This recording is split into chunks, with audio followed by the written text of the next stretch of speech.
Well guys, good morning to everyone. It's me Mr. Raj. Today I'm going to teach you pronoun. आज हम लोग बातें करेंगे pronoun की. एक्चुअली ये प्रोनाउन होता क्या है? प्रोनाउन प्रो का मतलब होता है के लिए और नाउन का मतलब होता है नेम. यानी नाम के लिए जो शब्द का प्रयोग किया जाता है उसको हम लोग क्या बोलते हैं? प्रोनाउन बोलते हैं. What is pronoun? Pronoun is a word that comes instead of noun. Pronoun एक वर्ड है जो किसके बदले आता है? नाउन के बदले आता है. Pronoun is a word that comes instead of noun. Here question is arising, what is functionality of pronoun? I mean, what is the function of pronoun? Pronoun का function क्या है? For your kind information, pronoun has function to become subject or object of any sentence. किसी भी sentence की formation किसके आधार पे होती है? S B O. S B O का मतलब होता है S stands for subject, V stands for verb and O stands for object. यहाँ पे जो हमारा प्रोनाउन है वो किसका काम करता है? या तो सब्जेक्ट का काम करता है या तो ऑब्जेक्ट का काम करता है. प्रोनाउन इट वर्क्स इधर एज सब्जेक्ट और ऑब्जेक्ट. प्रोनाउन हमारा किसका काम करेगा? या तो सब्जेक्ट का, नहीं तो ऑब्जेक्ट का. Now question is arising, whenever noun it works as subject or object. For your kind information, three parts of a speech has functionality to be subject or object. First is noun, second is pronoun, and third is adjective. Adjective doesn't work as subject or object, but because of coming noun with that, adjective works है subject और object. हमारा adjective subject और object का काम नहीं करता, लेकिन उसके साथ जो नाउन आता है जिसके कारण वो सब्जेक्ट और ऑब्जेक्ट का काम करता है. अभी हम लोग चर्चा कर रहे हैं, हम लोगों ने चर्चा प्रीवियस क्लास में नाउन की है. नाउन की फंक्शनलिटी क्या होता है? या तो सब्जेक्ट का बनना या ऑब्जेक्ट का बनना. प्रोनाउन की भी फंक्शनलिटी क्या होता है? या तो सब्जेक्ट का बनना या ऑब्जेक्ट का बनना. प्रोनाउन क्या है भाई? प्रोनाउन हमारा बदला हुआ चेहरा है. किसका? नाउन का. If your face is change can your nature B change. अगर आपके चेहरे बदल दिया जाए तो क्या आपके स्वभाव बदल जाएंगे? क्या आपके नेचर बदल जाएं? नहीं, आपके स्वभाव नहीं बदलेंगे. मेरे कहने का मतलब क्या है कि नाउन की फंक्शनलिटी क्या थी? या तो एस का बनना या ओ का बनना. S stands for subject, O stands for object. Pronoun क्या है? बदला हुआ चेहरा है. किसका? नाउन का. प्रोनाउन भी किसका काम करेगा? या तो एस का, नहीं तो ओ का. हियर आई हैव मेंशन, या तो सब्जेक्ट का काम करेगा नहीं तो ऑब्जेक्ट का काम करेगा. But question is arising, actually क्या जब नाउन सब्जेक्ट या ऑब्जेक्ट का काम करता है तो उसके रूप नहीं बदलते हैं. अगर मैंने कहा राम कॉल्स राम, मैंने राम यहाँ भी लिखा और राम यहाँ भी लिखा. राम राम को बुलाता है. राम कॉल्स राम, यानी ये राम दूसरा है, ये राम दूसरा है. लेकिन क्या इसके ऑब्जेक्ट में जाने पे इसके रूप बदल रहे हैं? नहीं बदल रहा है. लेकिन मैंने अगर लिखा ही कॉल्स ही, तो गलत हो जाता है. ही कॉल्स ही नहीं होगा, ही कॉल्स हिम होगा. वह उसको बुलाता है. Are you getting on to? तो ही कॉल्स हिम. हिम क्यों बदला? क्योंकि ऑब्जेक्ट में जाकर ऑब्जेक्टिव केस में बदल गया. फॉर योर काइंड इन्फॉर्मेशन, तो क्वेश्चन एराइज होता है, क्या सभी प्रोनाउन, जितने भी टाइप्स ऑफ प्रोनाउन हैं, क्या उनके चेहरे बदलते हैं ऑब्जेक्ट में? तो आंसर मिलता है नहीं, सभी के नहीं बदलते. एक ही प्रोनाउन अपने चेहरा को बदलता है, और वो प्रोनाउन कौन सा होता है? तो आंसर मिलता है पर्सनल प्रोनाउन. अब यहाँ पे एक और बात आती है हम लोग के सामने कि ये प्रोनाउन हम पढ़ते क्यों हैं? क्योंकि प्रोनाउन क्या है? बदला हुआ चेहरा है. किसका? नाउन का. For your kind information, to stop repetition of noun, we study pronoun. Noun की जो रिपीटेशन हम किसी भी सेंटेंस में बार बार करते हैं, उसको रोकने के लिए हम प्रोनाउन को पढ़ते हैं या प्रोनाउन का प्रयोग करते हैं. जस्ट एज राम मुझे बुलाता है और कहता है, Ram calls me and he tells. जो भी तुम करते हो अच्छा करते हो. What ever you do well. अगर इसी बात को मैं नाउन की तरह यूज करूं, राम मुझे बुलाता है, राम कॉल्स मी, जो भी राम कहता है, what ever Ram says, what ever Ram says I do, मैं करता हूँ. ये जो हम राम बार बार रिपीट करते हैं किसी भी सेंटेंस में. जस्ट एज राम मेरे घर आता है, राम मुझे पढ़ने के लिए कहता है, राम कहता है कि अगर तुम नहीं पढ़ोगे तो तुम्हें सफलता नहीं मिलेगी. इस तरह की सेंटेंस में जो बार बार हम Ram comes to my house, Ram tells me to study, Ram guides me to study, Ram encourages me to study, वो राम बार बार कहता है, Ram tells again and again. अगर तुम नहीं पढ़ते हो तो तुम्हें सफलता नहीं मिलेगी। If you don't study you won't get success. तो ये राम का जो रिपीटेशन है वो बार बार हम कर रहे हैं, जो हमारे सेंटेंस को ऑकवर्ड बना रहा है, उसको रोकने के लिए जो रिपीटेशन ऑफ नाउन है उसको रोकने के लिए हम किसको स्टडी करते हैं, प्रोनाउन को यूज करते हैं या स्टडी करते हैं। सो प्रोनाउन क्या है, प्रो का मतलब के लिए और नाउन का मतलब नेम, यानी नाम के लिए जो शब्द का प्रयोग किया गया उसको प्रोनाउन कहा गया। फिर से मैं रिपीट करना चाहूँगा, प्रोनाउन क्या है, प्रो का मतलब के लिए और नेम का मतलब, नाउन का मतलब नेम, यानी नाम के लिए जो शब्द का प्रयोग किया जाता है उसको हम प्रोनाउन बोलते हैं। यानी नाउन के लिए जो शब्द का प्रयोग किया गया उसको प्रोनाउन बोलते हैं। प्रोनाउन की फंक्शनैलिटी की बातें हम लोगों ने कर ली है कि प्रोनाउन की फंक्शनैलिटी क्या है, या तो सब्जेक्ट का बनना नहीं तो ऑब्जेक्ट का बनना। इधर इट वर्क्स है सब्जेक्ट और ऑब्जेक्ट, या तो ये सब्जेक्ट बनता है नहीं तो ऑब्जेक्ट बनता है। एक और क्वेश्चन एराइज हुआ था कपल ऑफ मोमेंट बैक कि क्या प्रोनाउन अपने चेहरे को बदलता है, तो आंसर मिलता है केवल एक ही प्रोनाउन अपने चेहरे को बदलता है, वो प्रोनाउन है हमारा पर्सनल प्रोनाउन। अदरवाइज जितने भी प्रोनाउन होते हैं वो नाउन की तरह काम करते हैं, जिस रूप में वो सब्जेक्ट में होते हैं उसी रूप में ऑब्जेक्ट में होते हैं। अब यहाँ पे क्वेश्चन एराइज होता है ये पर्सनल प्रोनाउन क्या है। पर्सनल का मतलब क्या होता है, शायद आप लिख लिए होंगे। पर्सनल का मतलब होता है व्यक्तिवाचक, व्यक्तिवाचक पर्सनल प्रोनाउन।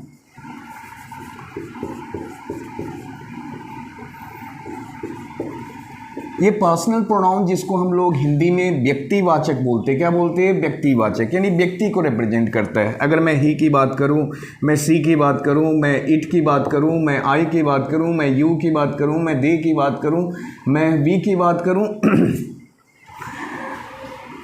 ये सब जितने भी हमारे हैं ये क्या है, पर्सनल प्रोनाउन है। और पर्सनल प्रोनाउन ही केवल बदलते हैं अपने चेहरे को, अदरवाइज जितने भी प्रोनाउन होते हैं वो नाउन की तरह काम करते हैं। जिस रूप में वो सब्जेक्ट में आते हैं उसी रूप में वो ऑब्जेक्ट में आते हैं। समझने की कोशिश कीजिएगा।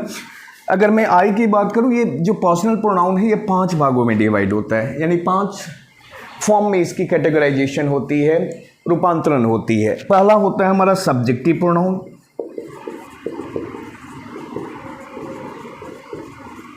दूसरा होता है हमारा ऑब्जेक्टिव प्रोनाउन जिसको हम ऑब्जेक्टिव केस भी बोलते हैं या एक्यूजेटिव केस भी बोलते हैं।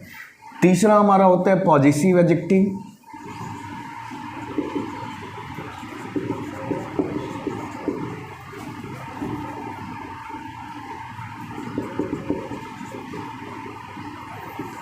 चौथा होता है हमारा पॉजिटिव प्रोनाउन,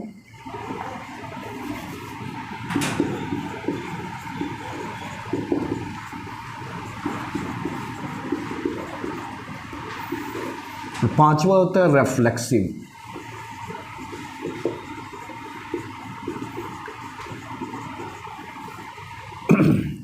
ये हमारे 5 कैटेगरी होते हैं, यानी 5 भागों में हमारा पर्सनल प्रोनाउन कैटेगराइज होता है। पहला होता है सब्जेक्टिव प्रोनाउन या सब्जेक्टिव केस भी हम इसको बोलते हैं। ऑब्जेक्टिव प्रोनाउन एक्यूजेटिव प्रोनाउन भी बोलते हैं, ऑब्जेक्टिव केस भी बोलते हैं, positive pronoun, positive adjective positive pronoun और रिफ्लेक्सिव प्रोनाउन।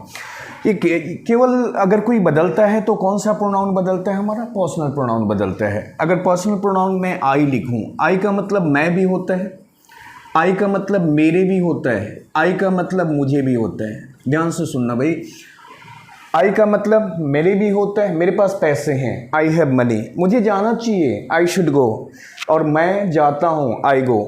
अगर मैं इसको ऑब्जेक्टिव प्रोनाउन में बदलूंगा तो क्या होगा, मी का मतलब मुझे।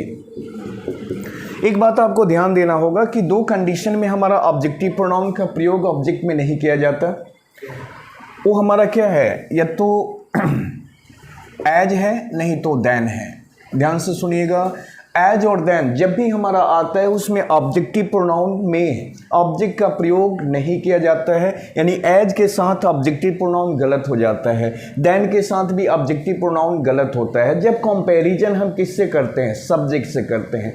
जब हम कंपैरिजन ऑब्जेक्ट से करते हैं या इक्वालिटी ऑब्जेक्ट के साथ दिखाते हैं उस कंडीशन में ऑब्जेक्टिव प्रोनाउन करेक्ट होता है। लेकिन जब कंपैरिजन हम सब्जेक्ट से करते हैं या इक्वालिटी हम सब्जेक्ट से दिखाते हैं तो वहाँ पे हमारा ऑब्जेक्टिव प्रोनाउन गलत हो जाता है। किस कंडीशन में, एक एग्जांपल हम पुट करना चाहेंगे। You are better than me.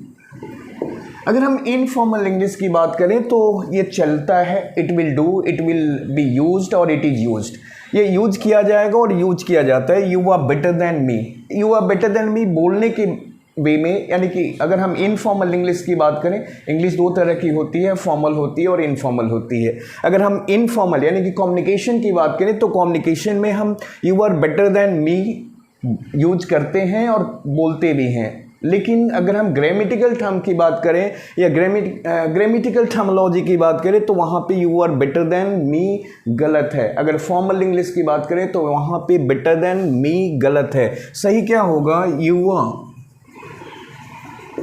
Better than I, क्योंकि यहाँ पे कंपैरिजन हम किससे कर रहे हैं? तुम मेरे से अच्छे हो। यहाँ पे कंपैरिजन हम सब्जेक्ट से कर रहे हैं, इसीलिए ऑब्जेक्ट में भी हमें सब्जेक्टिव केस का प्रयोग करना होता है। Are you getting on to first concept? दूसरी कॉन्सेप्ट क्या है कि you are as good as me, फिर गलत हो गया। यहाँ पे एज क्या कर रहा है? इक्वालिटी को दिखा रहा है, इस कंडीशन में भी गलत है। हम एज के साथ क्या, यानी कि तुलना किसकी है? इक्वालिटी किसके साथ दिखा रहा है? सब्जेक्ट के साथ, इसलिए यहाँ भी कौन सा केस का प्रयोग किया जाएगा? सब्जेक्टिव केस का।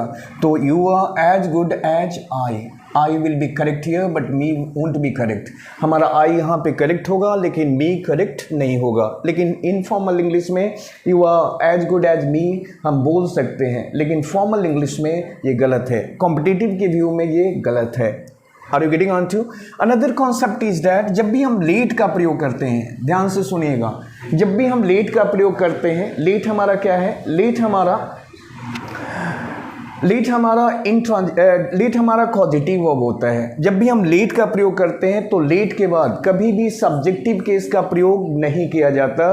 लेट के बाद हमेशा कौन सा केस का प्रयोग किया जाता है? कौन से प्रोनाउन का प्रयोग किया जाता है? तो आंसर मिलता है ऑब्जेक्टिव प्रोनाउन का। तो मुझे जाने दो, लेट मी गो, उसे मर जाने दो, लेट हिम डाई, मुझे कुछ कहने दो सबके सामने, let me say something in front of everyone. Are you getting on to? यानी लेट जब भी आता है वो सब्जेक्टिव केस को नहीं लेता, वो हमेशा कौन से केस को लेता है? ऑब्जेक्टिव केस को लेता है। एक और कॉन्सेप्ट है यहाँ पे, ध्यान से सुनिएगा। मैंने क्या कहा कि जब भी हम कंपैरिजन सब्जेक्ट से करते हैं या इक्वालिटी सब्जेक्ट के साथ दिखाते हैं, वहाँ पे ऑब्जेक्टिव केस गलत हो जाता है। सही क्या होता है? सब्जेक्टिव केस सही होता है। याद करना, सब्जेक्टिव प्रोनाउन सही होता है, सब्जेक्टिव केस सही होता है, ऑब्जेक्टिव केस सही नहीं होता। Ram is better than me गलत है, Ram is better than me गलत है, Ram is better than I सही है। Ram is as good as me गलत है, Ram is as good as I सही है। लेकिन अगर फिर हम ऑब्जेक्ट से कंपैरिजन करें, उस कंडीशन में हमारा ऑब्जेक्टिव केस करेक्ट होता है। यहाँ पे कंपैरिजन या इक्वालिटी हम किसके साथ दिखा रहे हैं? सब्जेक्ट के साथ। लेकिन अगर हम बात करें ऑब्जेक्टिव केस की कंपैरिजन की, you love me more than he, क्या ये सही है? क्या ये सही है? अभी हम लोग ऑब्जेक्टिव प्रोनाउन की ही बातें कर रहे हैं। क्या ये सही है? गलत है। क्यों गलत है? क्योंकि तुलना किसके साथ हो रही है? तुम मुझे प्यार करते हो उससे ज़्यादा, किससे ज़्यादा? उससे ज़्यादा। कौन करती हो? मुझे करती हो, किससे ज़्यादा? मुझे करते हो, यानी मेरी कंपैरिजन किससे है? उससे है। यहाँ तुम्हारी कंपैरिजन नहीं है, कंपैरिजन तुम्हारी नहीं है, कंपैरिजन मेरी और उसकी है। यानी कि हमारी कंपैरिजन किसके साथ हो रही है? ऑब्जेक्ट के साथ। और जब भी हमारा कंपैरिजन ऑब्जेक्ट के साथ होता है तो आने वाला ऑब्जेक्टिव प्रोनाउन ही होता है, सब्जेक्टिव प्रोनाउन नहीं होता। Are you getting on to? क्या ये सही है कि you love me more than he? नहीं, ये गलत है, क्योंकि मेरी और उसकी तुलना हो रही है। और मी क्या है? हमारा ऑब्जेक्टिव केस है, ऑब्जेक्टिव प्रोनाउन है। और ही क्या है? वो भी ऑब्जेक्टिव प्रोनाउन होगा। तो जब ऑब्जेक्ट का ऑब्जेक्ट के साथ हम एक तुलना करते हैं, वहाँ पे ऑब्जेक्टिव केस का प्रयोग किया जाता है। So what will be right here? You love me more than him. Do you understand? समझ में आ गई बातें? You love me as much as he. अब आप देख सकते हो यहाँ पे एज भी आ रहा है। मैंने एक जगह पे एज के साथ कंपैरिजन किया और वहाँ पे मैंने एज के साथ क्या लगाया, सब्जेक्टिव केस को लगाया, और मैंने दैन के साथ भी सब्जेक्टिव केस को लगाया। लेकिन यहाँ पे मैं ऑब्जेक्टिव केस को लगा रहा हूँ। क्यों लगा रहा हूँ, इसके पीछे रीजन क्या है, what is reason behind this, now I am just going to make you out. मैं आपको समझा रहा हूँ कि यहाँ पे जो कंपैरिजन है वो किसके साथ है, ऑब्जेक्ट के साथ है। यहाँ पे जो इक्वालिटी है वो किसके साथ है, ऑब्जेक्ट के साथ है। और जब भी हम इक्वालिटी या कंपैरिजन ऑब्जेक्ट के साथ करते हैं तो उसके साथ आने वाला प्रोनाउन ऑब्जेक्टिव केस में जाता है, सब्जेक्टिव केस में नहीं जाता। यानी कि सही क्या होगा, you love me as much as him. Did you understand? यानी कि जब भी हम कंपैरिजन या इक्वालिटी ऑब्जेक्ट के साथ करें तो वहाँ पे ऑब्जेक्टिव केस का प्रयोग किया जाएगा। लेकिन जब भी हम कंपैरिजन या इक्वालिटी सब्जेक्ट के साथ करें तो वहाँ पे सब्जेक्टिव केस का प्रयोग किया जाएगा। Did you understand? समझ में आ गया होगा शायद। तो आज के लिए इतना ही, दैट्स ऑल।